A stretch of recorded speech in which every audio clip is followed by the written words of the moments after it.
So now we're talking about lingua franca. What is lingua franca? It is the language among people who use different languages. So, for example, the French could be the lingua franca among the people who used to be the former French colonies. And Spanish could be the lingua franca if you are living in some Latin America countries, because most of the people in Latin America countries like Argentina or Colombia, they are speaking Spanish as a mother tongue. So Chinese could be the lingua franca. So the lingua franca is, when you are talking about lingua franca, that means usually a medium of communication. But when it comes to the medium of communication, that English is often referred to as the world's major medium of communication among the people who are speaking different languages. So, as we have already talked about, the use of English has been rapidly expanding among the people who are speaking English as a foreign language or a secondary language. So today's topic is that we are going to think about how to bridge the English gap. So this sounds very intriguing, because the English gap, so that means that there are too many differences in the way that people are using English in the worldwide. For example, the way that people in Korea are speaking English is quite different from the way that Indian people are speaking. And also likewise, that the way that Japanese are speaking English is quite different from the way that the British is speaking English. So the English has become a very unique event in the world linguistic history, because there has been developed a lot of varieties of English version. So today's topic is how to make yourself understood when you are using the English, when you are communicating with people from different countries or different culture. These are the topics. So when it comes, if you have some question how you can make yourself understood, but if you are some native speakers of English, for example, the British or New Zealand or Canada, they would say, well, I have nothing to hear about that because we are native speakers, and English said we don't have to worry about that. No, it's not true. So, for example, let me quote the interesting survey outcome by the Canning. Canning is a consulting company. Then surveyed 400 Canning clients from 26 countries. And the survey outcome was that 98% of those managers from different countries, they said they like the use of English as an efficient medium of communication.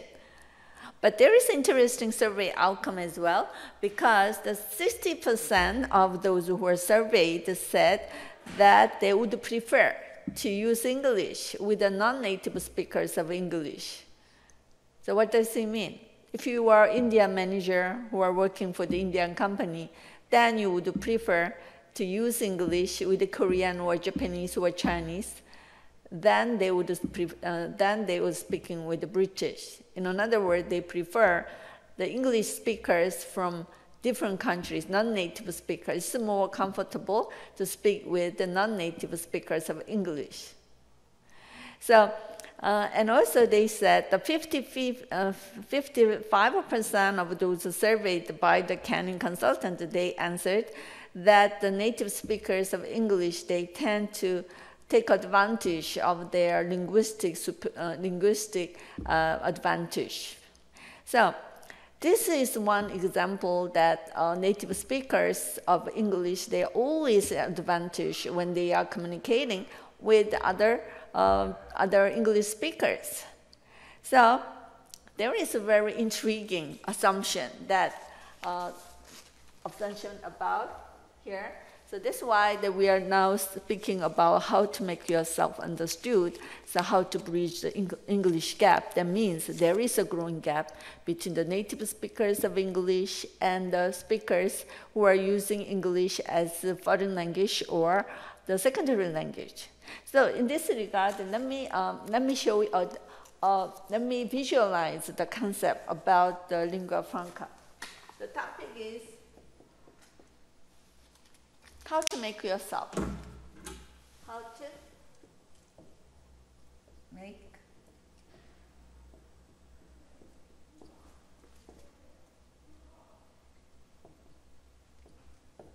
So I would say this is about the bridge the English gap.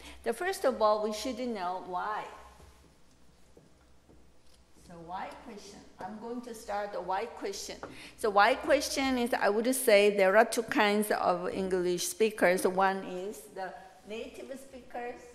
I would say that is native L1 speakers. And also, there is another interesting concept that was made by Canning is offshore English.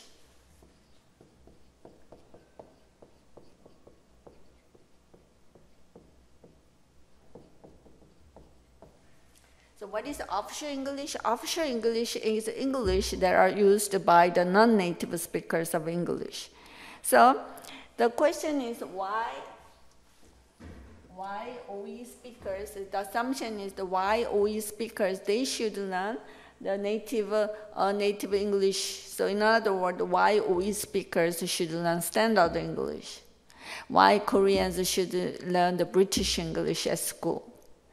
This is a common question that we have asked, so there is no worry about it, because we need to communicate with somebody in the advanced countries, and we need to have an access to the U.S. leadership and economy and cultural legacy. There is no question about that.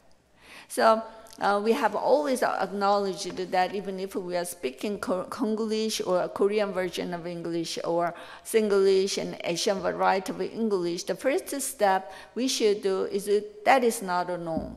That is not a standard language. That is the first step we should take. Even though it is very comfortable for us to speak the Korean way of English, that we must acknowledge this is not a standard English.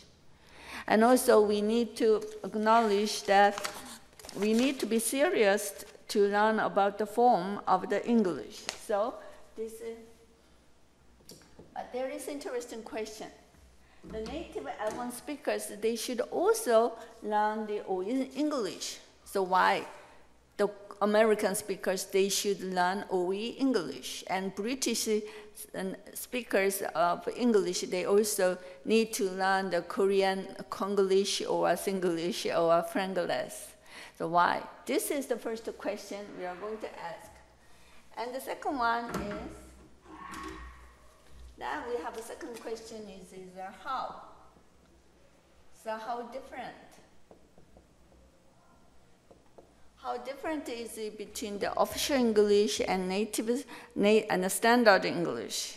So this is a very important point because there are the verbs and the noun.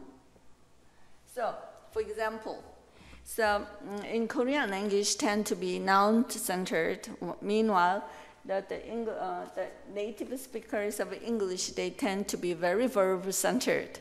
So we are going to take an example. What's the difference? So this is one example, and also there is the phrasal.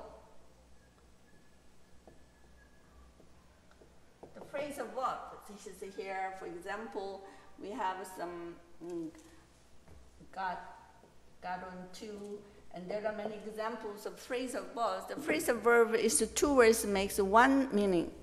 So these are very complicated concept that so the non-native speakers of English, they sometimes find it very difficult to understand the phrasal verb. So these are the examples that they found it very difficult. So we are going to take an example how different the OE English is from the native standard English. So, and the third question is, very important. What can be done? So what can be done to bridge the English gap? So this English gap exists between the non-native speakers and OE speakers. And sometimes you might think that the native speakers, sometimes they found themselves at a disadvantage because they cannot understand the OE offshore English. This is the business word. So it is even said that OE English is a true lingua franca for the international business world. So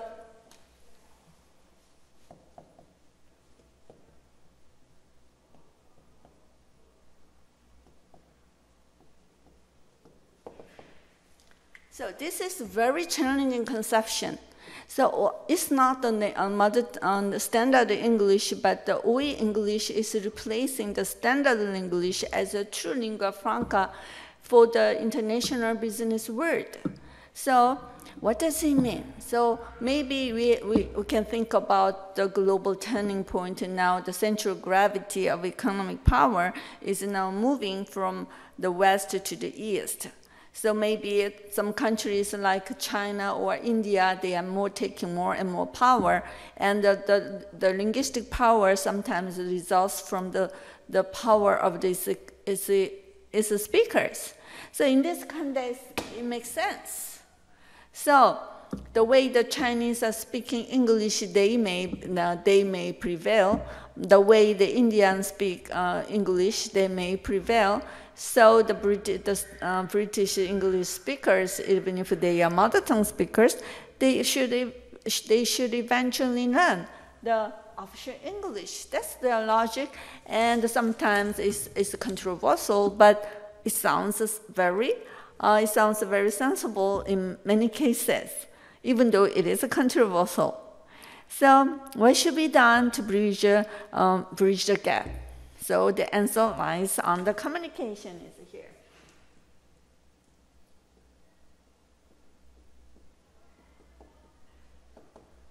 Answer lies then who is an effective communicator. We need to be a cultural mediator in using English. So this is.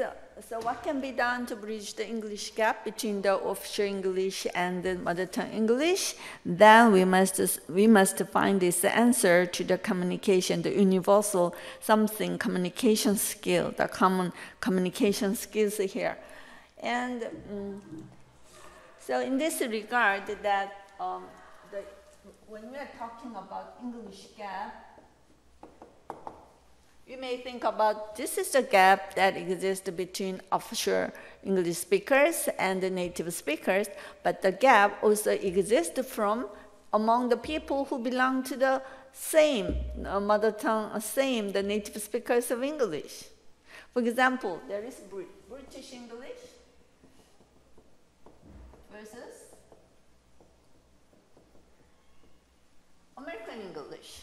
There is a lot of differences between this British English and American English. It is not only the linguistic differences, but also lexical differences, and also there are cultural differences between British and American. So we are going to talk about what's the cultural differences between two countries, even though their languages are same. So that will be interesting. Then we'll be talking about in later classes when we're talking about cultural communication. So for example, the British people, they tend to be, the way that the British people use English tend to be very diplomatic, and the use of their message, it tend to be implied, while the use of words by Americans, they tend to be direct and explicit and straightforward. Of course, there are some personal differences as a communicator, but in general, there are obviously the cultural differences according to the survey by the Canning Consulting Company, because the Canning Consulting Company, they have surveyed thousands of business managers across the global society. So that is the survey result, that there is obviously the cultural differences exist, and the cultural differences affect the way they communicate communicate and also affect the way they use English. That will be interesting if you see some examples here. So now we are going to take a view. So this is the general flow of our class. First of all, the start point is how to bridge the English gap. There is a gap between the offshore English and the native speak English, and the basic differences is offshore English. So in this regard, we have some question. What is the advantage of using the offshore English? And what is the disadvantage of using the offshore English? So obviously the disadvantage is clear. So what is disadvantage?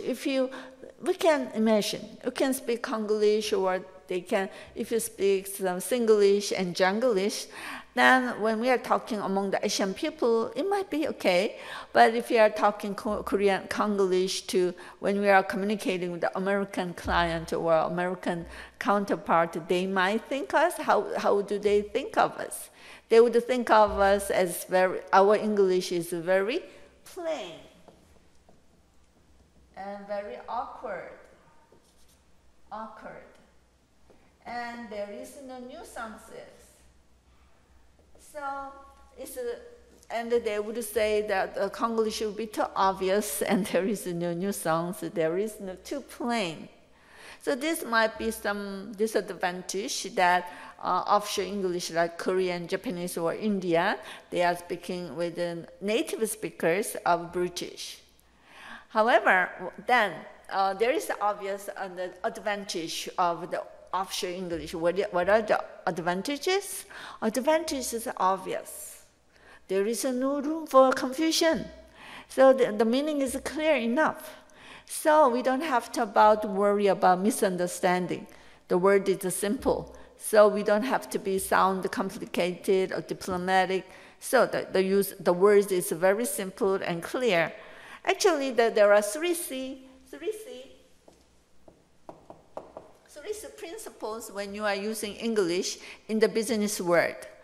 When you are doing international business with the foreign counterparts, so for example, if you are writing business letters or you are speaking in the business meeting, and you are using English, then there are 3 rules in using English. What is the 3C principles? The 3C is short for clear and concise and very correct.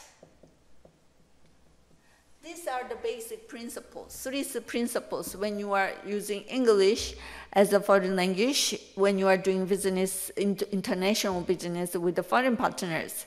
So these are the rules, clear, concise, correct. And this is the way the offshore English speakers, they are using English. So offshore English has obviously very good strengths that compared with the non-native standard English. However, for example, so there are some cases the native speakers of American or British, they lost their business with the Asian clients.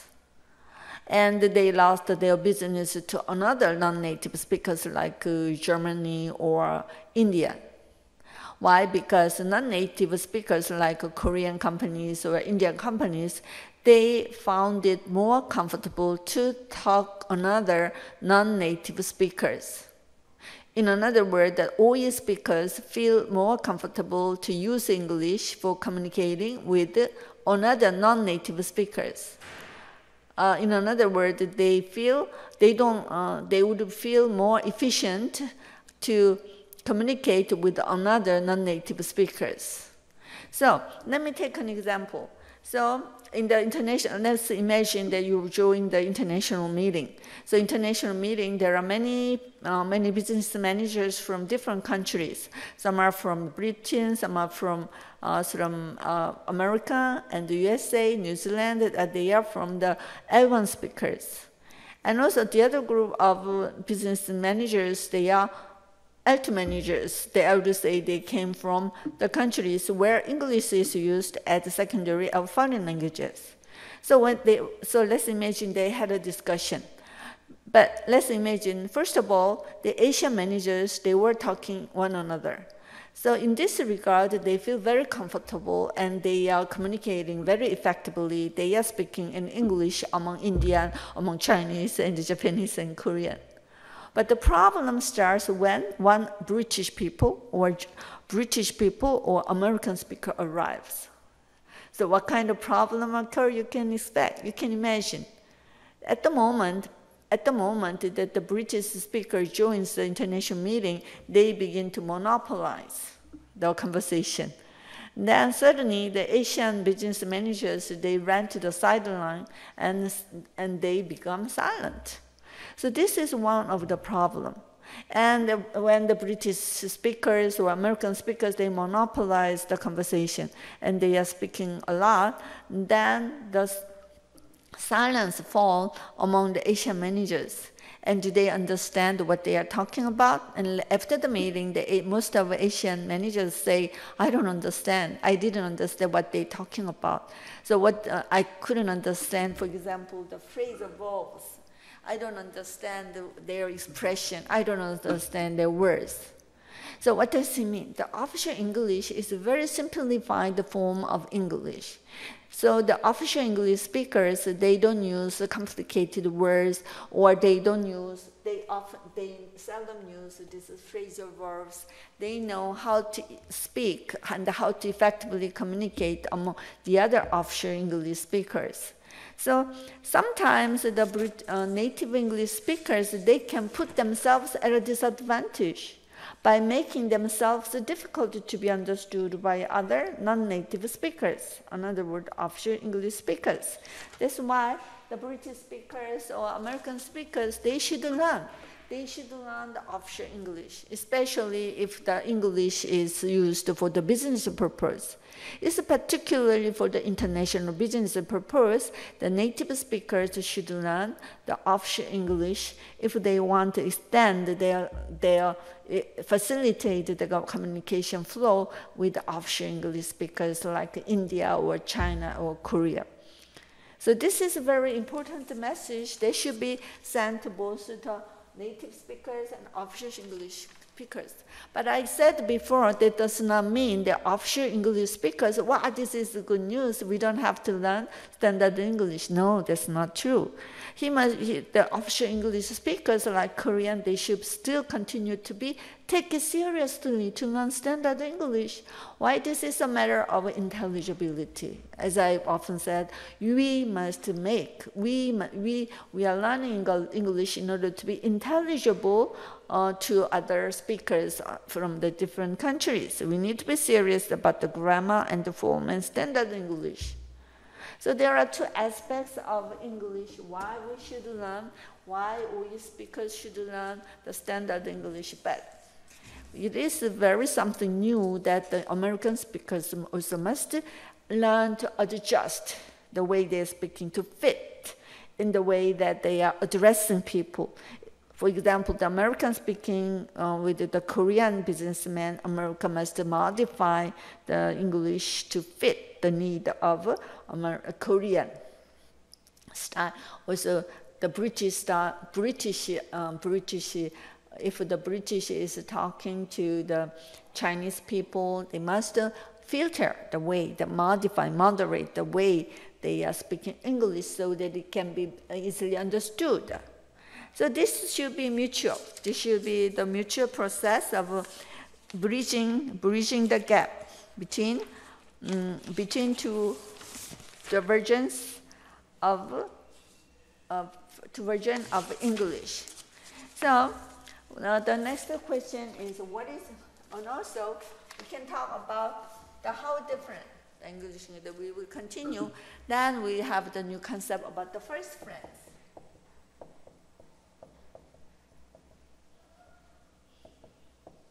What is the first friends? This is common language when it is used to describe. There are two pairs of the words or expressions in two languages. They sound familiar and they look alike, but they have different meanings. So there are many false friends between English and French and English and German, and even the first friends between the American English and the British English. So we are going to take an example of the first friends, how their meaning is different, even though they look alike, even though they sound alike. So there are many examples of first friends. And we are also talking about what is the difference between phrasal verbs and why should, for example, we are going to learn the expression, how the expression can be different, how the OE speakers can learn, the L1 speakers can learn the OE speakers. So this is interesting concept that have emerged only in recent case.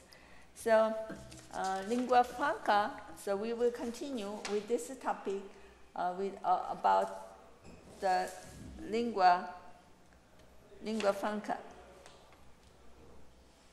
So finally, this is something. Then what should be the way to bridge the culture gap?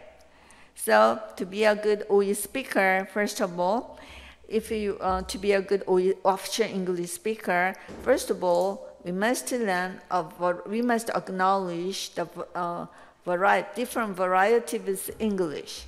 There are Indian version of English, there are Creole form of English in Caribbean, and there are Creole form of English in West Africa, and there is the Asian variety of English. You must acknowledge the differences. That is the first step we should take. If you are to become an effective offshore English speaker, the first thing is you must acknowledge and we must learn the different varieties of English. Why? Because we need to modify, we need to filter what you say to suit the person that you are speaking. So this is the same with the L1 speakers. The L1 speakers, when they are communicating with the offshore English speakers, they must acknowledge the differences, the English differences, English gap, and also the Americans should modify and filter what they say to suit the person that they are speaking. For example, they can slow the speed, and they must pronounce very clearly, and you must. And the second tip is we need to adopt the common sense communication skill. What is the common sense communication skill? The basic communication skill is to make ourselves clearly and confidently and without any confusion. So this is a basic communication skill, and there are several communication tips that we can share when they are trying, in order to bridge the English gap. So what is the common sense communication skill? First of all, we need to be a good listener, and second, you are willing to ask a question. So and you don't have to be positional, and you always care for the other person's interest, and you should be curious about what are their needs. And if you are willing to ask the open questions or ask the questions for information, and you need to understand the other party's interest, then you are going bring yourself a lot closer to him. The first step is you need to be a good listener, and sometimes you need to ask the question for the information, and also you need to explore what is the underlying interest of the other party. And the key word about the communication skill is empathy. This is the key words that we often use. What is empathy? Empathy is the essential skill you need to have if you want to be an effective communicator. The empathy is the ability to see the situation from the perspective of the other person. So you are always thinking about, what if I am in his position, how differently I should react.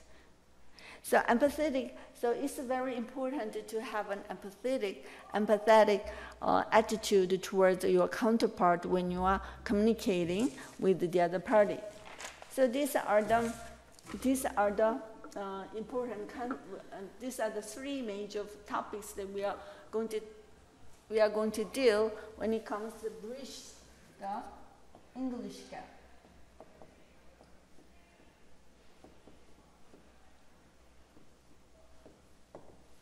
So to summarize, it's interesting for us that there is a gap that exists not only between the non-native speakers, but also non-native speakers and the native speakers, but the difference also exists between among the L1 speakers. For example, the British English and American English is very different, and also it is culturally shaped. The differences come from the cultural differences that exist among the British people and American people. So we are going to discuss how the culture affects the way they communicate and how it affects the way they use English. So there is always the linguistic differences and cultural differences. They are closely interrelated. And also, we need to know what are the communication tips that we can share so that we can narrow down the differences between the two different varieties of English. And also, we are going to look at how different the two versions of English is. And the most interesting question is American speakers. They need to learn official English. This is the most interesting concept that has arisen lately. And finally, the most important assumption is official English is a true lingua franca of international commerce. This is a truly challenging concept to the rise of English as global language. So let's continue.